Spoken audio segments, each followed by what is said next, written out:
Here, Nita, your favorite diva, and I'm back for another trailer reaction. Go ahead and like, comment, subscribe. Let the diva know you stopped by. Make sure you subscribe if you like the vibe. If this is your first time here, welcome and welcome back, Diva Squad.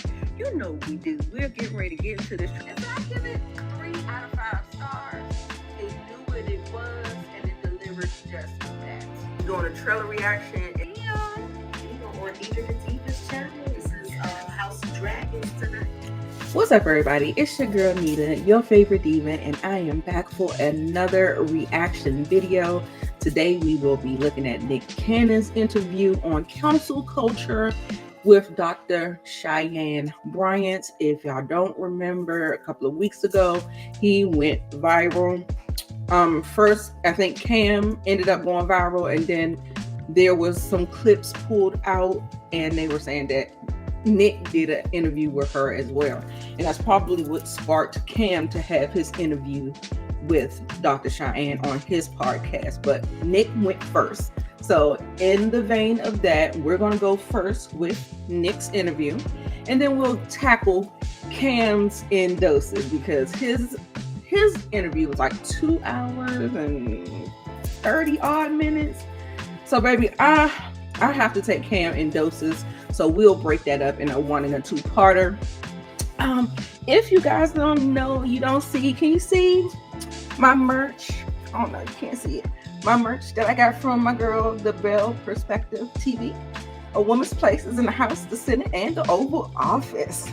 I hope you can see that. Y'all go on her merch channel. You can go on her merch and support her and let her know that Nita sent you for this cute tea. Okay, y'all. So yes, shout out to Bell Perspective, and yes, we're gonna go ahead and get into it because why not? All right. Couldn't go inside the house until he checked the whole house with his pistol and came back outside and said, "Baby, it's clear." I couldn't. Founder of one of the biggest, I don't want to say, but biggest. You know, had some street ties, doing some things that gave his life to the Lord, and even in that process, he's trying to do the right thing and got a young lady pregnant, and then he went on to go further his ministry and go to college and get out the hood to North Carolina. Look at that. My mom went and worked her ass off and was a single mom, but my father's mother was the one who actually kind of stepped up and was the matriarch for us all. My mom's mother stepped up and raised all of us, and my dad, my product of a street guy. Yeah. Why is she not properly lit? Is anybody else noticing that? She's not properly lit. Nick got the spotlight on him, but we can't light Dr. Cheyenne over here. Okay. All right. He's the founder of one of the biggest, I don't want to say, but biggest gangs here in LA. Big organizations. Yeah. Community organizations. And so I am literally like epitome of the product of a street guy. When I say epitome, like grew up with my dad being one of the biggest drug dealers and being street. There was nothing not street about him. To the point where even coming home, I couldn't go inside the house until he checked the whole house with his pistol and came back outside and said, "Baby, it's clear." I couldn't have a key to our house because I couldn't be there alone in case drug deal or something went bad. I couldn't be found there alone where, but I knew where the safe was. I knew where the stuff was. I knew the safe code. He's like, if they come, you give it to them. So like a movie, but dad transitioned like your dad, not to ministry, but just to being a family man and being a man who owns businesses and makes good money.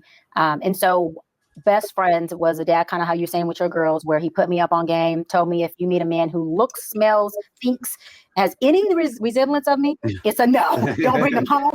Don't date him, run, nothing. And he's told me that. He said, "Baby, God makes 3 men, either an excellent father, horrible man, or excellent husband, horrible father, or you're blessed to get both." And he said, make sure that you get, if you have to choose one, you get the man who's a better husband than a father. Because as a woman, that'll benefit you as a woman, because a man is going to be there for their kids at the level that they love the mom. And I find that to be, you could disagree, but I find that to be very true, meaning the father usually loves that child at the level that he loves that mama. And so that's why men with multiple mamas, I'm not saying for you, you can kind of see where the favoritism or the time goes based on the love and respect they have for that woman. And my dad's a good father. There's 6 of us by 5 different women, and he's a good father to all of us. He's a man of your cloth. But I would say I would just, because I definitely want to give you the opportunity to tell your story and your journey. But I would just add to that, because maybe there's some context there. I personally feel like my children come first. Oh yeah. So therefore, even with my dad feels that way too. Even with the mothers, like I gotta, and because like anyone who's dealing with me in a romantic setting have to know, like, all right, it's about the kids first and foremost, and then we can wine and dine and do all the things that we need to do to cater to your desires. But I think maybe that adds to why you said, like, if a man who's going to take care of his kid, because to me, it's not even about like, I could despise the mom, but that's nothing to do with the child. Yeah. And I think in our community, a lot of time, that's the exception, not the rule. An example in that space, because we have seen men who, because I don't rock with your mama, therefore I don't rock with you. Right. And I think, if anything, that's a sin at a different level. But I could see how you can easily fall into that, because especially if there's conflict there, and if someone's making it difficult for you to be a father, all you can do, again, going back to our past sessions, is retreat, is flee, because I'm not going to go back and forth with you because you're breaking my heart because you're not allowing me to see my child. And I can't deal with the heartbreak, so I'm running away from the heartbreak, not really the responsibility, but the responsibility gets negated as well. But if you're using my child as a pawn, what type of individual are you anyway? And we don't care about the type of individual you are. If my eye's on the prize to see my child, then by all means necessary, let me run these plays. Yeah. And I got to sit in emotion or deal with emotions, and I just got to get my emotions. That's what we got to learn. We just unpack some heavy stuff right there. Yeah, totally. But again, in any man who is a single father, who is desiring to be in their child's life at the highest capacity, I just encourage you just to work through it, try to become as emotionally intelligent as possible, and always focus on the child. And even if you don't necessarily get along with the mom, or you're going to have challenges, you're going to have conflict. And even if she's not at the space, just try to work through it and be there for that child. 100%. Yeah, no, absolutely. So, because probably as 2 individuals who, I know I came up in an unorthodox household, and, I appreciate every time my parents put me first before them. And sometimes as humans, it's not always easy to put, even as your own children. In my value, self-preservation is the first law of nature. Yeah. So, you got to take care of yourself, but still. I get that. But at the same time, what they say when you on the airplane, put your own oxygen mask on first. Your own oxygen mask, okay? So I understand he said he might appreciate it. He appreciated his parents put him first. At the same time, we are putting our own oxygen mask on first, okay? All right. Take the attempt to put your children's feelings before your own. And I think that's why statistically, that's a big reason why the divorce rate is high, because of what you just said, people putting kids first. I beg to differ, even though my dad agrees with you too. He's the dad. He puts us first. He don't care who walks. We come first. So he's been an excellent father, but not the best of men, just being real. And me and him had debates where I say, Daddy, I don't agree with that. He's like, I've never put a woman before you or even my mother. And I'm saying, I don't agree with that. When I have kids with my husband, we come first. Doesn't mean the kids go without, but when you have 2 adults who understand that we're showing learned behavior and we're teaching our kids what a healthy relationship looks like, not just for marriage, but also. Let me tell you why you do that. The way the children become happy, healthy, whole, spiritually, emotionally, and physically is that if the mom and the dad's well-being is intact. If there is conflict between the mom and the dad and it's causing all this toxicity and there's constant bickering and yelling and there may be abuse going on and stuff like that, that trickles down to the children and the welfare of the children. Because what you want to do is mirror happiness, wholeness, stuff like that. So that's what, put your oxygen mask on first, because you can't pour if you don't have anything that's pouring into you. If you are not being filled, you cannot pour. So that is the psychology behind the parents coming first, and then the child will be provided for. not an afterthought. And I think that's what he's thinking, that the children, their voices don't matter. They don't get that's not what initially what she's saying, but I'm just breaking it down in a different way so he can kind of, we can kind of see. Y'all, let me know if you agree with me. I really do think that the parents have to be whole and healthy in order for the whole environment to thrive. So that's where I think I agree with Dr. Cheyenne. Maybe she just doesn't explain it the correct way or something like that. She may rebuttal him after he says it again. I think he's going to try to reiterate his point again, but let's go ahead and listen. Because one, I grew up with it, and I'm a product of it, and I'm producing it. Yeah.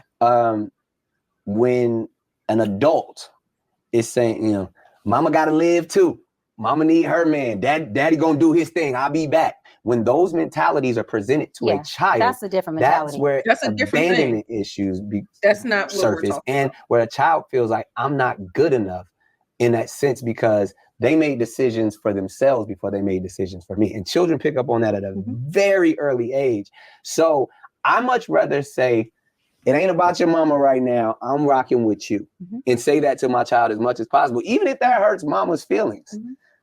To me, at least, because I know that child is going to grow up with a certain level of self-worth that they didn't feel like daddy put work before me. Daddy put. So is he contradicting himself and his situation? Because essentially you have 12 kids, Nick. You have to take care and finance and be there for these children.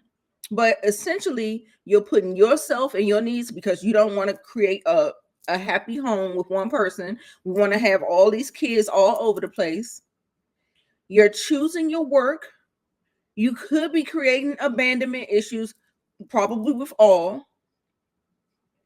And so I feel like what he's essentially saying is just a direct contradiction of how he carries his life. Now, he may say that his children come first and his needs don't come and all this other stuff. And he just said work, you know, the child might think work comes before the child. But listen, that's when you have to have a grown man conversation with them, a grown conversation, and let them know that, you know, this and this and that. And then you can reiterate, it does not mean daddy doesn't love you. It does not mean daddy don't want to be here. However, the way he is talking about this scenario is in direct conflict of how he creates these households with all of these children all over the place. Women before me, daddy put whatever before me. If I can instill anything into my own children, is that you are my number one priority. Even all that I do is for you. Every dollar that I make is going to you. So again, I'm pretty sure people in the comments going to debate, have different things. Like, and, you know, we all have different experiences. Everything is not going to those every time I see an adult put their happiness. But you're describing more of an adult saying, I'm going to do me at the expense of you. Exactly. Even in a marriage. Yeah, no, that's what I'm saying. Even in a marriage, but we're not talking about the level of I'm going to do me at the expense of your needs. I'm going to do me for my pleasures. Because we do that as humans. But a healthy family dynamic takes balance. And it's very unhealthy for a child to feel like they are number one above authority. Because what happens is they grow up to then disrespect authority, which we entitle, and they grow up with this narcissistic type of personality, even if they're not diagnosed with it. And then you have spoiled brats. And then you have these kids who don't respect when law enforcement pulls them over. We have an issue. They're going to school and these teachers can't even get them to sit still enough because they're so used to being number one and things going their way. No. Listen, the first place a child should get their feelings hurt by hearing no, or the first place a child should see that you are not always number one is circumstantial, should be at home, because life is going to teach you that you are not always going to be the butter cake of everybody's dessert. I'm sorry. You know, so, but what I'm saying, then what that does is that creates that emptiness that I was not going to poke at you again, that emptiness and that sense of inadequacy within you because you were groomed in a certain way that life can't maintain. And so what happens is you're number one and you're the golden child and all these things that happens with athletes. And you go into the real world after you retire and everything shatters. Now you got depression, your suicide ideations, but they still accomplish things that most people will never accomplish and experience great experience because we told them how great they were from the beginning. We instilled in them that we're going to support you all the way along your ride so you can not only reach the levels that you want, so you can reach back and then get the rest of the family. We will support you along your ride. That does not mean that kid doesn't understand balance, that there's a thing called boundaries that our community doesn't seem to have, probably because of that dynamic. dynamic, the boundary goes, baby, we've been at your football game, your soccer game, your ballerina game, daddy and I all day. It's 9 o'clock. It's shutdown time. There's a boundary where it's time where this is our time, and you're teaching your child how to grow up and not be a narcissist that then needs his woman or her man to put them first over everything, which is a fairy tale and unrealistic. You're teaching them the balance between, we are a family dynamic. There's times that daddy's going to come first. There's times that mama's going to come first. And there's times that you come first. But what we do is we teach that so that it becomes more of a wholesome type of feel, not me, me, me, me, me. And the moment you don't get me, me, me, me, me, you flee because you can't sit in your emotions of hearing no, because you got to control things to keep things the way you need it, which is called codependency. So what you describe is then creating a codependent child that says, if I'm not the center, guess what? Fuck all this, because I'm not the center of attention. It gotta be the center. It gotta be the understand that in a dynamic. Kids create. We grow up to, if we don't do the work, right, and get a sense of self, we grow up to create the exact environment we learn to thrive or survive in, period. That's all we know. We can't create past what we know. That's why experience teaches, words don't. So if our child or my child or your beautiful kids are always at the center of you, and she grows up and gets a man who cannot, he's a great man, but she can't be the center, because what if he got kids like you and them kids are the center? She need to pick better. She may have to pick better. but just say she has someone who can't give her that same treatment, and that's her norm. You have to be realistic about, or should I say aware about, what norms am I creating for my kids? And I'm saying, because listen, I'm a product of what you're saying. I was the golden child. I was the child that came first. And look at you.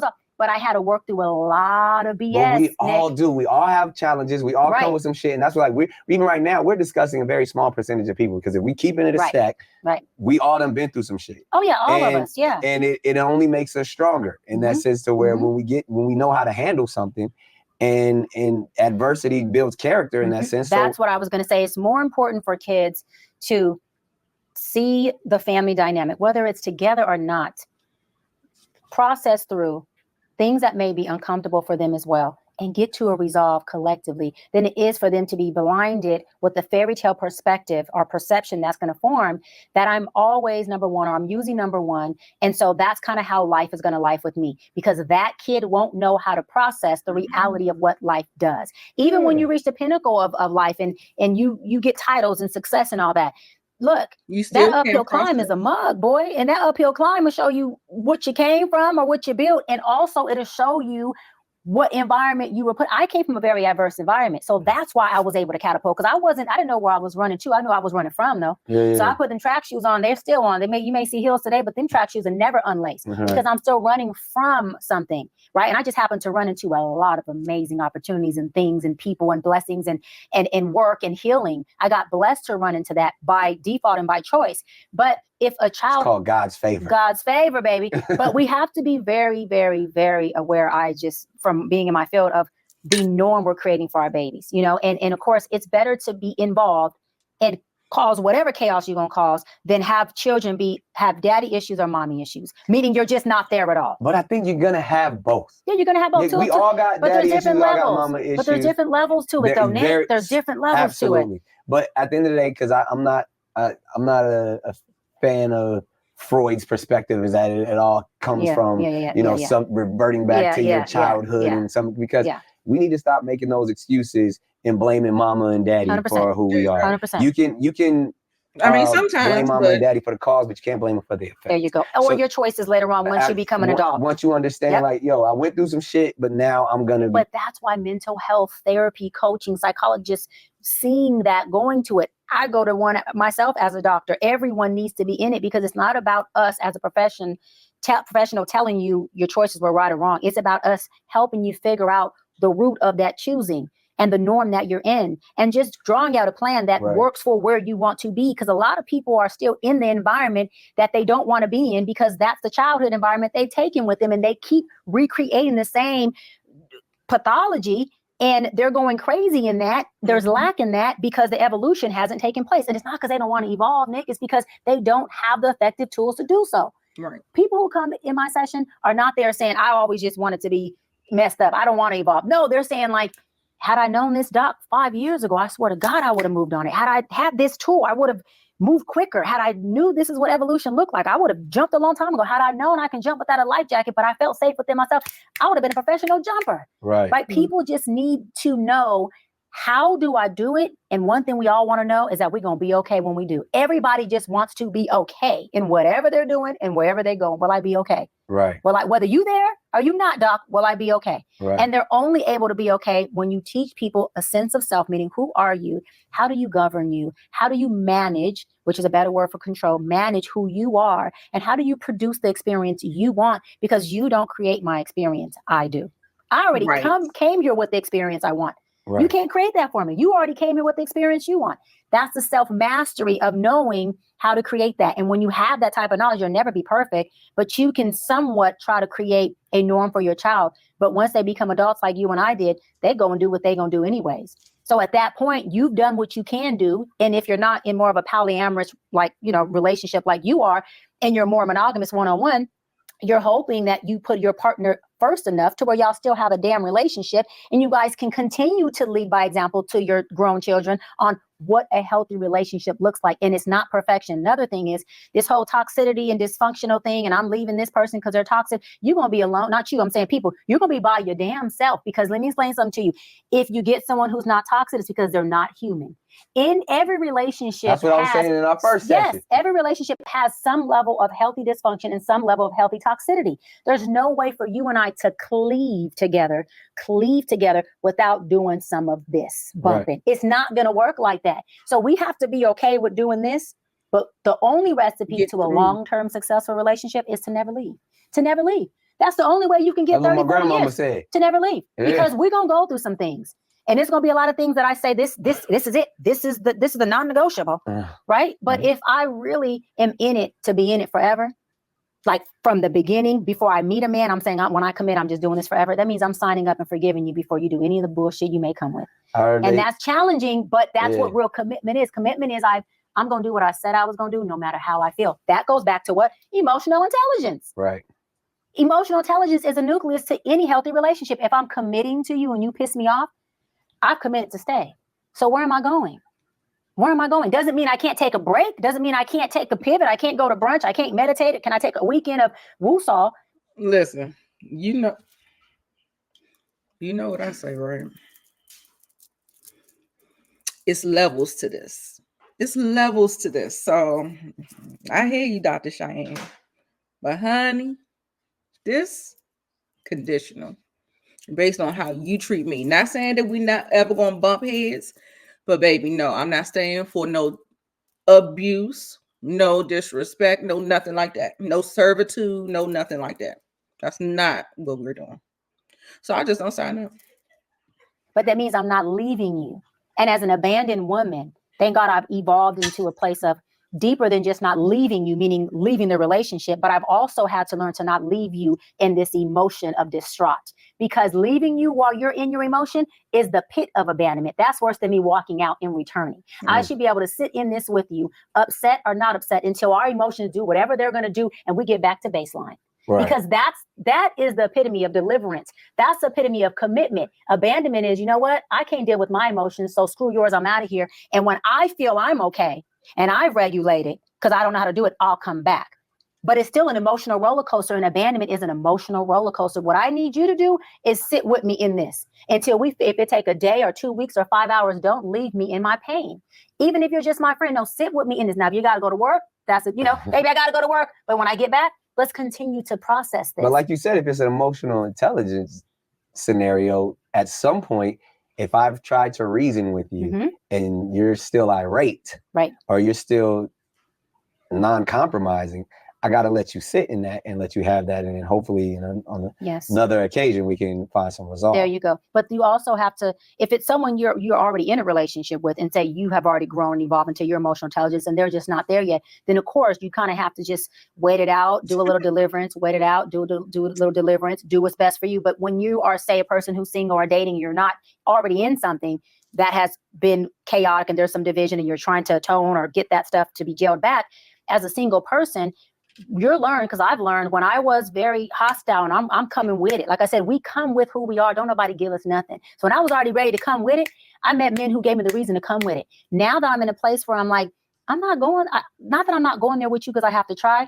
I'm just not built like that no more. Right. And I don't have the desire to do that. The Right. men that I meet, and I'm single, but I'm dating, the men that I meet, They ain't perfect, but the conversation is more of a dialogue like this, Nick. I have literally yet, knock on wood, because I don't want to, yelled or raise my voice at a man in the past 3 years I've been dating because of not the men, but because of what I'm calibrating. And because my approach to a man is not like, I wish you would. No, it's now like, listen, we can talk this out. You know what I mean?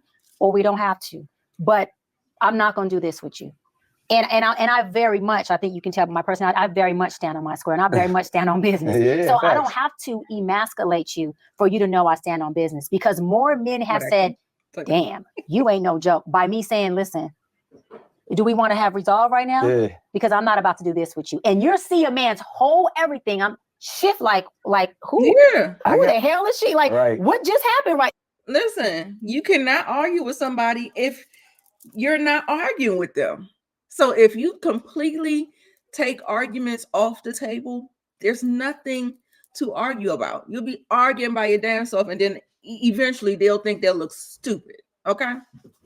Did y'all like the video? Like up the video, subscribe if you like the vibe, and let's go ahead and get into it. Right now, because like you said, they're not used to that. I want to touch on that for a second, because you bring up some great points, but even specifically to the single women that are watching, and they see you as a strong example. They see the empowerment. They see, but I mean, at the end of the day, what would be your advice or your insight to? I mean, because you are a single woman as well, and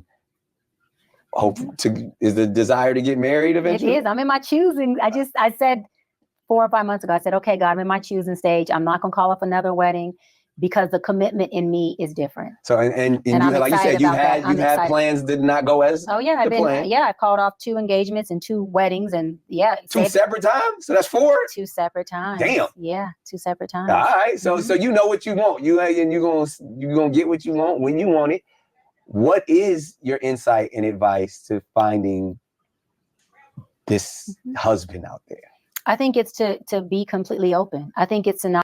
You know why she called them off? Because she saw the red flags and did not ignore them. A lot of people will continue.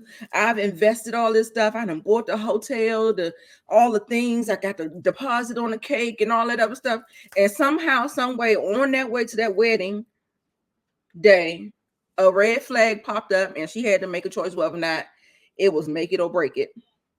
And because the red flags, they will not go away. Just because you walk down the aisle and say, I do, and you think you got a piece of paper, what you start with is how it's going to end. Don't think going into a marriage is going to change the person. That's not how that works.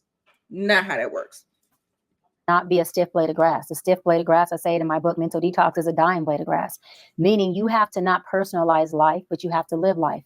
And you have to be okay with getting experiences without judging yourself as a woman based on what those experiences are. Whether the experience is a week or a month or a year and it doesn't work, you got to be able to give fully what you want to give and what you want to invest without feeling like you were robbed in the event it doesn't work. Because the feeling of robbery then dissipates you and your value and makes you question who you are and puts you in a doubtful space. And if we're talking about law of attraction, you can't attract high functioning from a place of low vibration. So you have to make sure that you understand that life is not doing nothing to you, it's doing it for you. It's meant to be lived and not personalized, and be okay with your experiences. And for the women who are up in age, when I say up in age, you could be in your 30s and you're not married yet and you are in your career or you're trying to figure things out.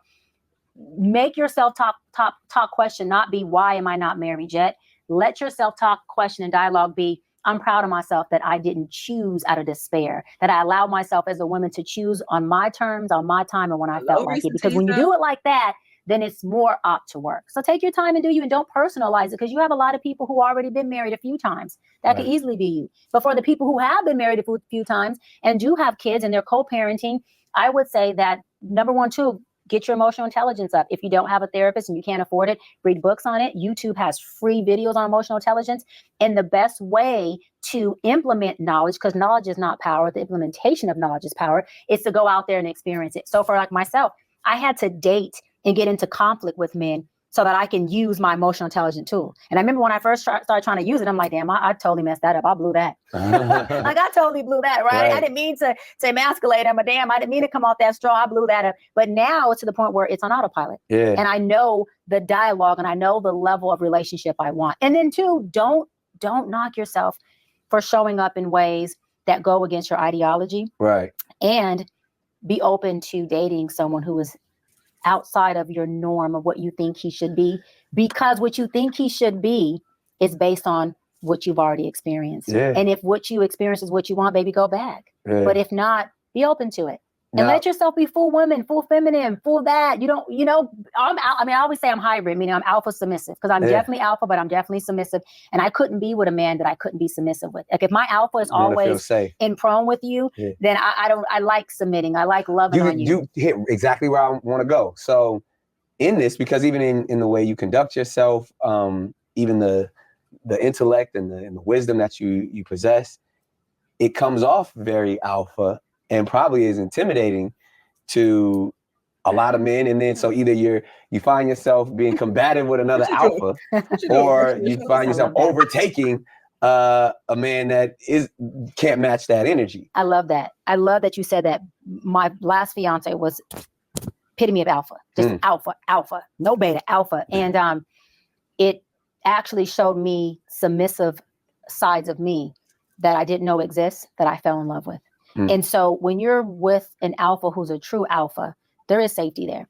And everything about your femininity, about your submissiveness will arise, and everything about your alpha dormants naturally. And so we didn't have an alpha battle because it was something about his true alpha essence that turned me on so much that I wanted to stay in my feminine so that he can stay in the balancing right of alpha. Because had I moved to alpha, we wouldn't have been equally yoked. Does that make sense? Either he would have had to go beta or we would have done this. And his alphaness, because it was the first time I was with a true alpha man, was so attractive to me that from the kitchen to the bedroom, it made me wide open submissive in ways that I didn't even, I remember saying I don't want to do them things. And I started saying, when we gonna do them things again? Because I was so in my feminine. And let me say this, ladies and Nick, that one experience may have not worked, but that is what ignited my femininity in me. And from there, Nick, I've never gone back. Like every man that I've calibrated has been in his alpha that has allowed me to stay in my submissiveness. Okay. Does that make sense? And so it's the law. That man was so pivotal in shifting my calibration for me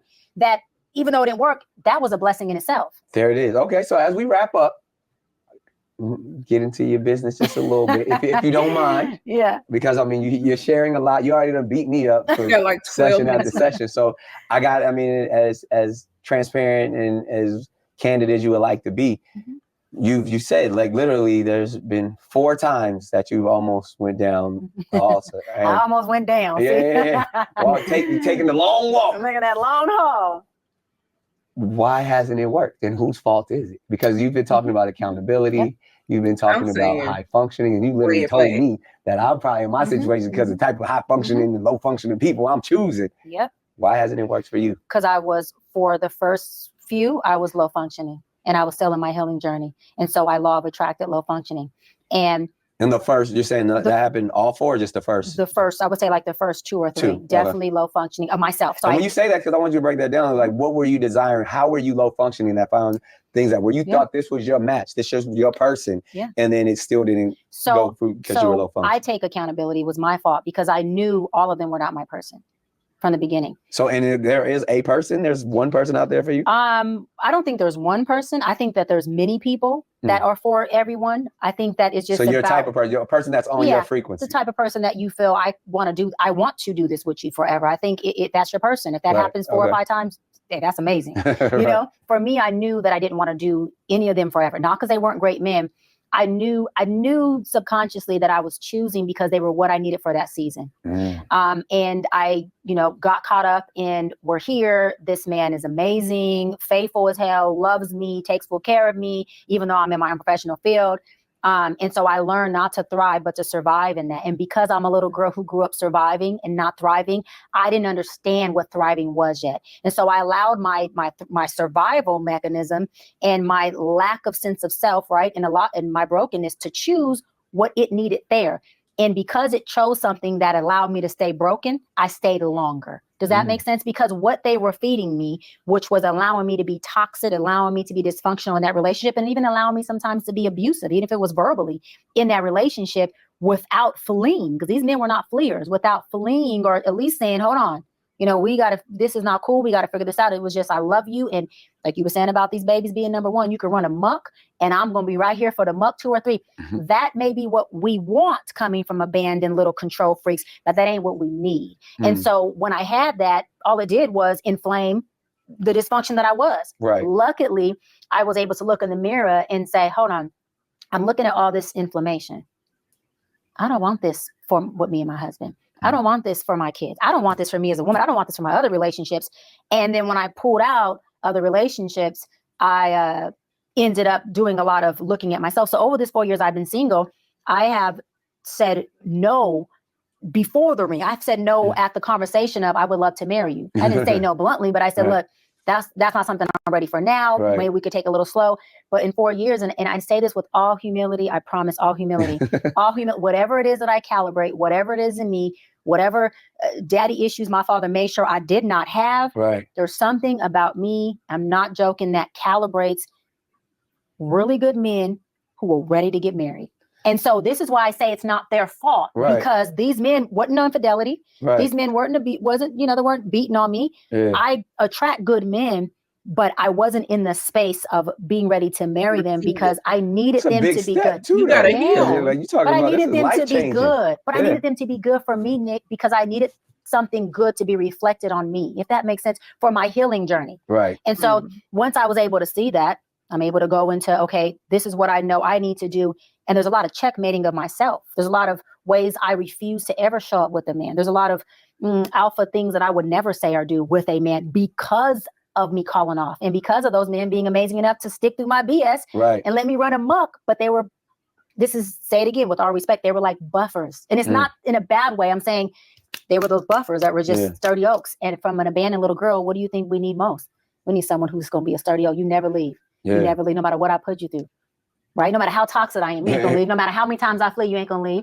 So then maybe, I mean, again, because there's a lot of women out there who feel that their independence is so strong that they don't need a man in their experience. So like again, as I tap into my fatherhood, I'm telling my daughter, like, you can have one if you want one. That's what my dad used to tell me, baby. He gave me a ring on my ring finger at 16 and said, beautiful, whole lot of diamonds. Like, don't take it off till a man gives you a ring. Well, I've had 4 of them. But he also said, baby, you're successful. You're a powerhouse. You ain't got to marry. But I explained to him, Daddy, but I am. So why does a strong woman want to marry? Because it does give some completion to the completion, if that makes sense. For me, I want to birth. I want to be a mom. So that's important to me, right? But I want a family, not just kids. Otherwise, I can adopt. Obviously, I can financially afford it. But and I want that family dynamic. You want the traditional household. I want the traditional household. Will it look like tradition? Maybe not. Right. I think for me, being a successful woman, the biggest thing has been, and the biggest conversation with my father and I and my uncle Montel is, Shy, what if you make more than him? Are you okay with that? Because there was a time where I wasn't okay with it. And now I've gotten to a place where I do so well, that I'm saying, well, if he does make a little less, but he can't, but he can provide. Driver and a janitor a shot. Absolutely not. If the janitor owns a janitorial company. Oh, see, now he got to own the whole damn company. But this he can't even be a good janitor. Let me say this. It doesn't matter how much more I make than him. No. If he can provide for us and provide a quality of life for us, I don't really give it. But I don't care. You're the one that's doing that. For myself. But if you're clearly at a level where you can take care, like, so he don't necessarily got to and he could be a provider and a protector take care without of my man financially. Yeah. For me personally, I wouldn't, only because it would put me too much in an alpha space. Y'all would be equally yoked. And then I don't know how much my old norm would not come out. And because I know myself, that we be that respect searching for when we enter the house wouldn't be when there. You say daddy's home, that means more than just your home and your presence. So now you just narrowed your circle so much smaller, because now you Trust me. You got to have a high functioning, high value. Yes. Like, and let me tell you something though. Rich ass man. Or at least if he ain't rich, he got to be doing something that makes, I'm not saying rich, he just has to be. Rich in spirit. This is rich what I've in, learned, though, man. This is what I've learned. I've learned that it's not the amount of money that someone makes that creates the quality of life. Because I have constituencies that make way less and way more than me. Right. And my constituents that make way more, I'm talking about astronomically more than me. Yeah. I live the same quality of life they do. So you just want somebody with some initiative and some aspirations and I'm dreams. 41. So somebody who he ain't. Is he done dreaming? Can he be a younger man? He may have to, because I want a man with no kids, because I want my own family. You want a man with no kids? So go down. This nigga ain't out there. You looking for Jesus? Yes. And he still ain't came back. Can we please find Jesus? Jesus. You want a single, Jesus could carry the cross. rich, Jesus could be high functioning, smart. Yes. That nigga is not. He got Jesus bitches. Jesus could be crucified and saved and resurrected. Yes. God, bring me Jesus. There is no single. Baby, he is not listening to her anymore. He done turned his back. He's no longer open. He's over here like, girl, boo, what you talking about? Man with no kids that is rich. Nick, I man date them. does not know. I date them. I date them all the time. They ain't where they at. Baby, I date them. And they're not ready either. They're dating. We're still dating. I don't have to rush into marriage because that are single. Yes. Fully single. Fully not single. Just you. Fully single. No kids. Fully single. No kids, baby. And they're younger though. They're 32, 33. They're younger. Okay, yes. I'm not saying they're 40. They are younger. All right. But even those dudes, come on now. No, you telling me those men that you talking about don't got options? I'm sure they do, but why? I'm not concerned with options. And so, so because as high valued as you are and as high functioning you are, they're probably that's why they got those. I want to say that this is the thing about being high functioning and calibrating someone who's high functioning. You can clock it's very good, but you got to be ready for that, because they also come on their square as well saying, I'm high functioning. And so I may not tolerate you when you decide if your old habits come in to run this muck. Yeah. So what I've learned through this is, if my old habits is something that's going to be more overtaken in the relationship, then I got to accept a low functioning man, just like you with the low functioning woman you deal with, because he has to be able to tolerate my stuff. Yeah. But if I do get with a high functioning man equally yoked to me, then there is going to be a lot of awareness I have to have, because he's also like me, not going to tolerate low functioning behavior that is abusive or disrespectful. That's if you see two what are I mean? being at your perfection, high functioning, but that shit ain't always gonna happen. But it shouldn't happen. No, it shouldn't happen. It should be we're both high functioning enough to stick through this stuff. Yeah. Not to not have toxicity. Remember I just said, because an alpha male who has everything that you desire and he's young,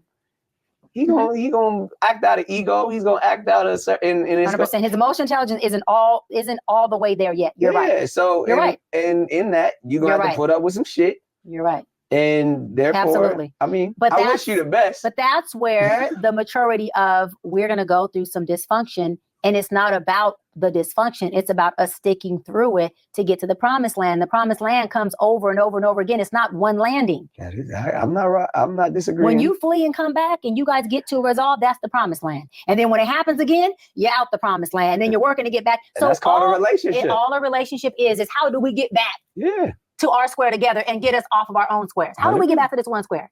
That's it. Well, ladies, you heard it. From another high functioning woman to all the high functioning women out there. All of the functioning people. All of the functioning Keep up the good fight of faith. That make-believe nigga is out there. This has been another session. I don't know where it is because my toxicity level is. I need to jump on you and pop you. Shut up. We can do this for hours. I mean, these sessions have become very popular. As you can see, continue to comment, like, and subscribe. But we definitely have to have you back. You're amazing. Truly the highest class of civilization. Counsel culture. We have. All right, y'all. So that was it. We got another one that we have to catch because obviously, I didn't catch the right one. The other one that I wanted to really react to and talk about was when he was saying he knows how to manipulate and prey on women and do all of the things and stuff like that. And I wanted to break down exactly what he was saying. And also we're going to go ahead and get into it. But for now, I just want you to like the video, comment your opinions. Let me see. Dr. Cheyenne, I think she's okay for what I've seen. I don't agree with her like 50, maybe like 50-50. I definitely saw more. See, Nick is more of a welcoming, his personality type is more welcoming. Now, when she had to talk to Cam, what I saw with that whole interaction is that he's a little bit more hostile. And so when you become a little bit more hostile, you kind of got to get up on your, don't be defensive, no, but she had to like, she was not postured like she was in this interview. And we'll get into it once we get into the Cam interview. But for now, I like what she had to say. I like that she challenged Nick, and I like that Nick didn't really show his ass like he did in the other one. So we'll actually see that one very, very shortly. But for now, go ahead and comment your comments down below. And yeah, we will check out the next one in the part 2. All right, y'all. I'm out.